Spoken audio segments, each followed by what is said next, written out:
செய்தி.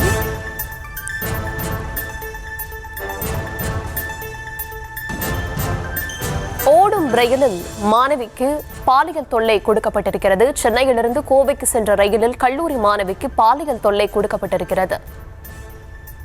விவரங்களை தர இருக்கிறார் செய்தியாளர் அருண். அருண், விவரம் என்ன வழங்கலாம்? தர்ஷினி வணக்கம். அதாவது கடந்த சனிக்கிழமை அன்று சென்னையிலிருந்து கோவை நோக்கி வந்த இன்டர்சிட்டி எக்ஸ்பிரஸ் ரயில்ல கல்லூரி மாணவி, சென்னையில் இருக்கக்கூடிய சட்டக்கல்லூரி மாணவி, கோவையை சேர்ந்தவர். அவர் சென்னையிலிருந்து கோவை வருகிறார். அவருக்கு அருகில் கோவை ஆர்எஸ்புரம் காவல் நிலையத்தில் சட்டம் ஒழுங்கு பிரிவில் தலைமை காவலராக பணியாற்றி வரக்கூடிய ஷேக் அகமது என்ற தலைமை காவலரும் அதே ரயிலில் பயணம் செய்கிறார்.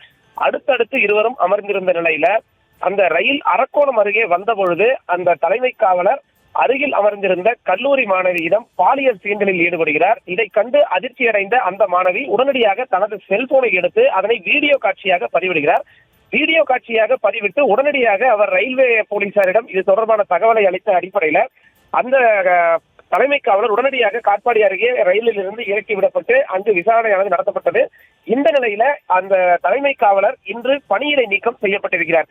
குறிப்பாக இந்த தலைமை காவலர் அண்மையில் கோவை செல்வபுரம் காவல் நிலையத்தில் தலைமை காவலராக பணியாற்றி வந்த நிலையில கடந்த சில மாதங்களுக்கு முன்புதான் ஆர்எஸ்புரம் காவல் நிலையத்திற்கு பணியிட மாறுதல் செய்யப்பட்டு அவர் இங்கு வந்து பணியாற்றி வருகிறார்.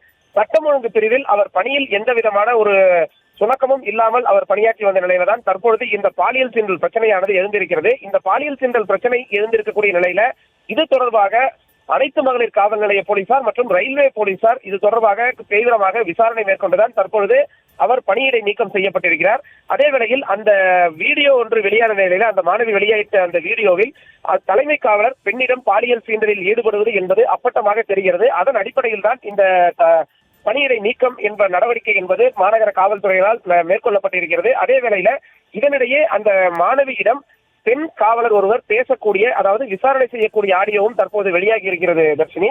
இந்த நிலையில ஒரு தலைமை காவலரே பெண்ணிற்கு பாதுகாப்பு வழங்கக்கூடிய ஒரு தலைமை காவலர் பெண்ணிடம் பாலியல் சீண்டலில் ஈடுபட்டு அவர் தற்பொழுது பணியிடை நீக்கம் செய்யப்பட்டுள்ள சம்பவம் கோவை மாநகர காவல்துறை மற்றும் பொதுமக்கள் மத்தியில் ஒரு பரபரப்பை ஏற்படுத்தியிருக்கிறது தர்ஷினி.